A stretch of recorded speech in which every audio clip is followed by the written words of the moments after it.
पानी पीए पढ़गे ते मुर्शद पढ़िए चुनगे। अज दी वीडियो विच मैं तुहाडे लई कुछ पंजाबी दे होर अखाण लैके अज हाज़र होया। ये अखाण जिहड़े ने पंजाब विच साढ़े बोले जांदे ने। मैनूं बड़ी उम्मीद है कि तुसीं इन्हां नूं इंजॉय करोगे। इस तो पहले मेरे चैनल नूं सबसक्राइब कर लो।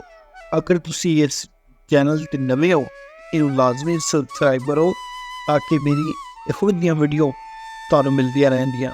एक अखाण पंजाब विच साढ़े बोले जांदे पानी पीए पढ़गे ते मुर्शद पढ़िए चुनगे। पुराने वेलियां दी गल है जदों लोग खूहां ते नहरां ते छप्पड़ां ते पानी लैके पींदे सन। पैण तो पहलां पुण लैंदे सन क्योंकि पानी ज़्यादा साफ नहीं हुंदा सी। उत्ते सियाणियां ने अखाण बनाया कि जे हाथी ते रैबर फड़ना होवे ते ओहने अन्नेवाह नहीं बढ़ना चाहिदा। किसी दे हत्थ विच हत्थ नहीं दिओ, सगों चंगी तरह देख परख के फैसला करो। साड़ी पाकिस्तानी कौम एवें ही है, हर नाराबाज लीडर दे पीछे लग जाती है। ना लीडर दी तलीम वेखदी है ना ओहदी सोच बूझ परखदी है ते ओहदे किरदार वल तवज्जो देंदी ही नहीं। हालांकि सियाणा ठीक ही आख्या है, पानी पीए पढ़गे ते मुर्शद पढ़िए चुनगे। इस तरह एक होर पंजाबी दा अखाण है, पत्थर नूं जोग नहीं लगदी। बेफैज़ बंदे कोलों कदे किसी नूं फैज़ नहीं पहुंचिया, जिवें पत्थर नूं जोग नहीं लगदी क्योंकि वो एक जामद ते सख्त चीज़ होंदी है। इसे तरह कमीने ते बखील बंदे कोलों कदे भी किसी नूं फायदा नहीं मिलता। वो जे बंदे लई ये अखाण बोलिया जाता है कि पत्थर नूं जोग नहीं लगदी। एक होर पंजाबी दा बड़ा अखाण है, साढ़े पंजाबी बड़ा बोलिया जाता है। पंजाब विच वड्डे लोग इन्हूं बोलदे ने, उन्हां दे मूँह सुनिया है। पिया काल ते मोए माड़े, पिया काल ते मोए माड़े, पिया सुख ते तां वी मोए माड़े। दोबारा सुनो तुसी, पिया काल ते मोए माड़े, पिया सुख तां वी मोए माड़े। माड़े गरीब लोग हर हाल विच ही रहिंदे ने, कैद पवे ते ओ कोई मन मर्जी दी शै खरीद ही नहीं सकदे ते जे हर शै पई लभदी है तां उन्हां नूं मेहनत दे पूरे पैसे नहीं लभदे। ये दसण वास्ते गरीब ते माड़े लोग हर पासों नुकसान दी विच ही रहिंदे ने। ये अखाण बोलिया जांदा है उदों। एक पंजाबी दा होर अखाण है कि तरेल चटिया तरे नहीं लथदी।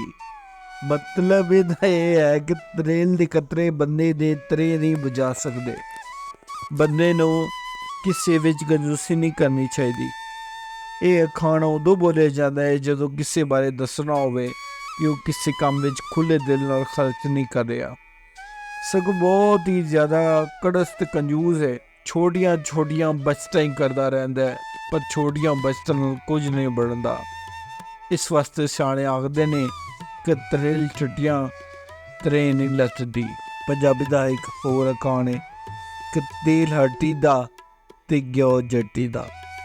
दुकान उत्ते जिहड़ा तेल लभदा सी पुराने वेलियां विच वो खालस हुंदा सी, या वो घ्यो जिहड़ा जट्टिया बनांदी सी वो खालस हुंदा सी। उहदे विच मिलावट दा नामो निशान नहीं हुंदा सी। इस वास्ते सियाणियां ने एक अखाण बना लिया ते जिन्हों आखन आखन भी तेल हट्टी दा ते घ्यो जट्टी दा, बस और सारा कूड़ है। एक पंजाबी दा होर अखाण है, तोर सका ना ते फिटे मूँह गोडिया दा, कसूर अपना ते जिम्मेवारियां दूजियां नूं। जे बंदे विच हिम्मत ना होवे पर वो गोडियां नूं दोष ना देवे कि टुरन नहीं देंदे, या जदों कोई बंदा अपना कसूर गिनन दी तां होर किसी नूं अपनी कमी दा जिम्मेदार बैठना जावे। एक होर अखाण भी आख्या जाता है कि नचना हुंदा नहीं अगे वेड़ा डिंगा। अच्छा जी, टूर सका ना ते फटे मूँह गोडियां दा। इंदे नालों अखाण जिहड़ा है ना ये बड़ा जबरदस्त मैनूं लग्या। दोबारा ये अखाण मैं तुहानूं दसना। अगे जी सियाणे आखदे ने कि नचना हुंदा नहीं अगे वेड़ा डिंगा।